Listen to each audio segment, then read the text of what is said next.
ایک صاحب کہتے ہیں کہ ماں باپ کی نظر میں میری کوئی اہمیت نہ تھی. جب میں بچہ تھا تو اکثر میری توہین اور سرزنش کرتے تھے، یعنی مجھے جھڑکتے رہتے تھے، کسی کام میں مجھے شریک نہیں کرتے تھے، اور اگر میں کوئی کام سر انجام دے دیتا تو اس میں سے کیڑے نکالتے اور دوستوں کے سامنے میری بے عزتی کرتے تھے. اب یہ بچپن میں اس کے ساتھ ہوا ہے. ماں باپ کی نظر میں عزت کوئی نہیں تھی، اکثر میری توہین کرتے، جھڑکتے، کسی کام میں مشاورت کوئی نہیں کرنی میرے ساتھ، اور میرے کام میں کیڑے نکالنا ہے، جھڑکنے، انسلٹ کرنی، توہین کرنی، مارنا. تو بچپن میں یہ کچھ میرے ساتھ ہوا ہے. اب آپ بتائیں جس بچے کے ساتھ بچپن میں یہ کچھ ہوگا، بڑے ہو کر اس بچے کے تاثرات کیا ہوں گے؟ وہ کیسا انسان بنے گا؟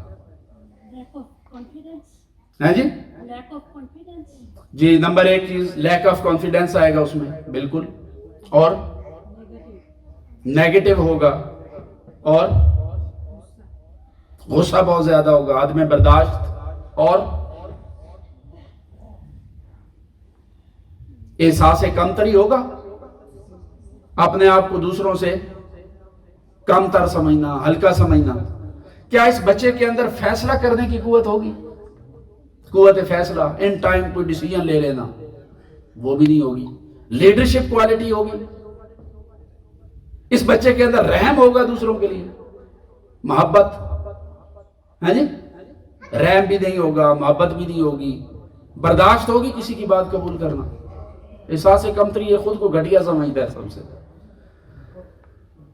یہ اپنے آپ کو معاشرے کا ایک زندہ فرد سمجھے گا یا ایسے ہی کوئی فضول چیز سمجھے گا؟ یہ بندہ جس کے ساتھ بچپن میں یہ سب کچھ ہوا ہے، یہ اپنے آپ کو معاشرے کا ایک بہترین فرد سمجھے گا؟ نہیں سمجھے گا. اسی طرح اس کے اندر اعتماد نہیں ہوگا. لوگ بیٹھے ہوئے ہیں سب کے سامنے، کوئی بات کرنی ہے، اس کے اندر بات کرنے کی جرت بھی نہیں ہوگی. صرف ایک کیس سٹڈی میں نے آپ کے سامنے رکھا ہے کہ بچپن کے ماحول نے دراصل اس کو زندہ درگور کر دیا، اس کو جیتے جی مار دیا، اس سے خود اعتمادی چھین لی، عزت نفس چھین لی، لیڈرشپ کوالٹی چھین لی، سار اٹھا کر چلنے کا سلیقہ چھین لیا. ایک زندہ فرد کے طور پر زندہ رہنے کی اس کا جو بنیادی حق تھا وہ چھین لیا، فیصلہ کرنے کی قوت چھین لی، اپنی ذمہ داریوں کو، عزت نفس کو قائم رکھتے ہوئے نبھانے کی جرت چھین لی.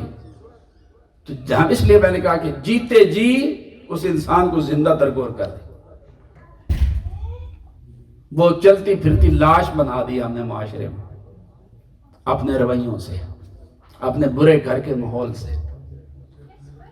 اب آپ دیکھیے جو کچھ آپ کو میں نے یہ 1.5 پونے 2 گھنٹوں میں بتایا ہے، یہ اس لیے نہیں بتایا کہ ادھر سے سننا ہے اور ادھر سے نکالنا ہے. ہم میں سے ہر ایک بندہ ذمہ دار ہے. کلکم راعٍ وکلکم مسئول عن رعیتہ. حضور نے فرمایا تم میں سے ہر ایک راعی ہے، رسپانسبل ہے، اس کے پاس ذمہ داری ہے. کلکم مسئول عن رعیتہ، اور جس چیز کا وہ رسپانسبل ہے اس سے اس کی رسپانسبلٹی کے بارے میں پوچھا جائے گا.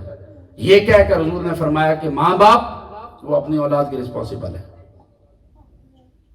لہٰذا ان کو بہتر بنانا ہماری مذہبی، دینی، اخلاقی، معاشی، معاشرتی ذمہ داری اور رسپانسبلٹی